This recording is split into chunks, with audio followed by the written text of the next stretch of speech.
Anyway, let's talk about protests. So yesterday was the 27th, I know, isn't that crazy? The 27th straight day of protests in the city of Elizabeth City, North Carolina, over the police assassination of Andrew Brown Jr.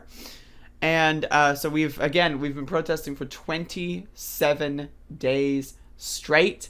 That's, it's crazy to think about. Every time I get to a new number by this point, every time, I'm like, what? It's been 20 days? What? It's been 21 days? What? It's been 22 days? Yes, it's been 27 days. And today is going to be 28 days, but we'll get into that tomorrow. It's crazy. So we start off at public safety, and we go downtown. We do a very similar route to what we've been doing over the last couple of days. And so we go from downtown to Eringhouse, which again, if you don't know, Eringhouse is the main road of commerce. This is where all the fast food, fast food restaurants, like, the poison factories that people, just get their sustenance at, and then their body breaks down and it makes them useless. And it makes them just a fine, beautiful consumer for the capitalistic world that we live in. But anyway, so you got McDonald's, you got Taco motherfucking Bell, you got Burger Ass motherfucking King, you got all that other bullshit on there too. You got Sonic. Who cares, honestly? But so we're on Eringhouse. We're there. I want to remind everyone that we have been taking up the entire streets over the last week. And so, for, anyone who's been worried about the street bullshit, that's been handled. As you can see, there's Taco Bell on the left there.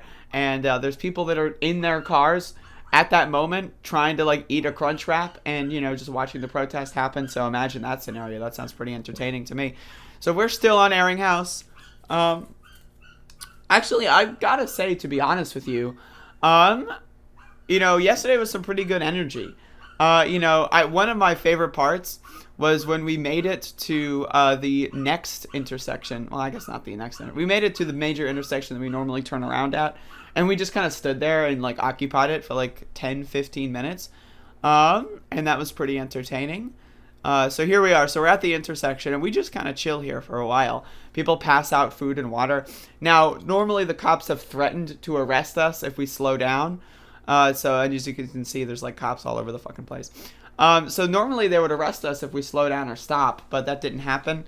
So we're kind of I guess, testing the waters a little bit, seeing, hey, do they want to escalate again? Who knows? So we kind of chill there for about 15 minutes or so. And then we march back downtown and we end up at public safety. And then that's the end of the protest. The 27th day of protest. My toenail is coming off. Hold up. Toenail has been retrieved. Boom. So yeah, that was the 27th straight day of protests. Pretty good.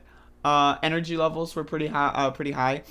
I feel like the numbers are pretty good considering yesterday was Monday. So it was the day following another one of the bigger events, and we had more people come out on Monday than we did Saturday. And so that's the kind of thing. I always try to look for what the trend is when it comes to the amount of people that show up for the protest, right? If it's, if there's a big day, that's kind of just a bump in the numbers and then it readjusts, right? So if we have let's say 25 people show up on Saturday, we have 100 people show up on Sunday, and then we've got 35 people show up on Monday, I think that that's a win. I think that when you look at the fact that Monday is a work day, when you look at the fact that a lot of people who work or whatever can't show up on weekdays, when you look at the fact that again, it's a very similar route to what we've been doing, really it's just a matter of making the voice heard, and it's just occupying time for any amount of time, making people hear the message, forcing the message down their throats. And it's not it's an unimportant message. It's an extremely important message that says that if you're a cop, you don't have an unregulated license to murder anybody that you so choose. If you think that cops should be allowed to murder people indiscriminately, chances are you're a cop or a dumb fuck. And I'm not interested in your opinion either way. So again, I'm just throwing this out there. 27 straight days of protesting. Numbers are looking pretty good. And I am very, very satisfied with the direction of these protests right now. And now, when I say that, I am mostly saying that I'm very satisfied with what I believe the protests are growing into, the direction of these protests. From start to this point, to where I believe the protest movements are going, I'm very satisfied. Like, again, I said this the other day, yesterday. When the protest started, on day one of the protests, you had a bunch of people say that their, local police is pretty good. I believe in good cops, right? And now, like, 27 days into the protest, a lot of those same people are fucking screaming anti-cop chants. They're now agreeing with the fact that there's no good cops, right? And it's like, that to me, that is symbolic of progress.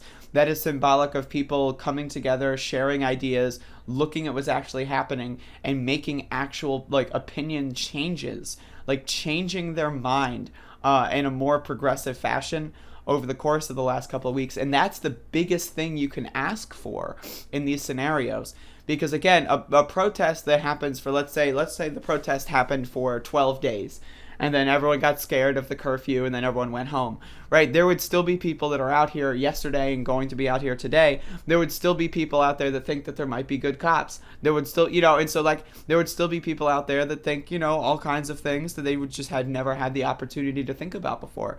And so that's what I think the main thing that you can ask for in protests like this is to get people to really start thinking about things, and to get them to be open to changing their minds and to accepting new kinds of information. Because if you get someone going from there's some good cops to there's no good cops, that is indicative of an evolution in their thought processing and how they think about the world. And so that's why I consider the direction of these protests to be a massive win so far. And we're getting more and more people involved, and more people are getting pushed more and more to the left. And I think it's a huge win. And so, yeah, 27 fucking days. That's incredible. And it's going to be 28 days today. And to provide some news, there's going to be like a county commissioner meeting today at like 10 o'clock, which, about 30 minutes ago. But then they made it private. Now, I want to remind everyone, COVID restrictions have been lifted in the state of North Carolina. Whether or not I agree with that, they've been lifted in the state of North Carolina. And so now the local governments were using COVID restrictions as an excuse not to have the public sending them any messages or, participating in public forums. Now it's just, oh, sorry, we can't do it. Like, now it's just, oh, it's private. Our bad. Sorry. We just can't let freedom of the press? What? Freedom of the press. Sorry, can't do it. It's just not going to happen. So yeah, that's kind of the situation that we're dealing with, and so I'll get some more information on that very soon. But again, very, very, very satisfied with the direction of these protests, and God bless everyone who's been showing up on a day-to-day basis. And, this is a very strong community that is growing in a very good fashion, and I'm excited to see how it goes in the future. And that's it. That's all I have to say about day 27. Look at that shit.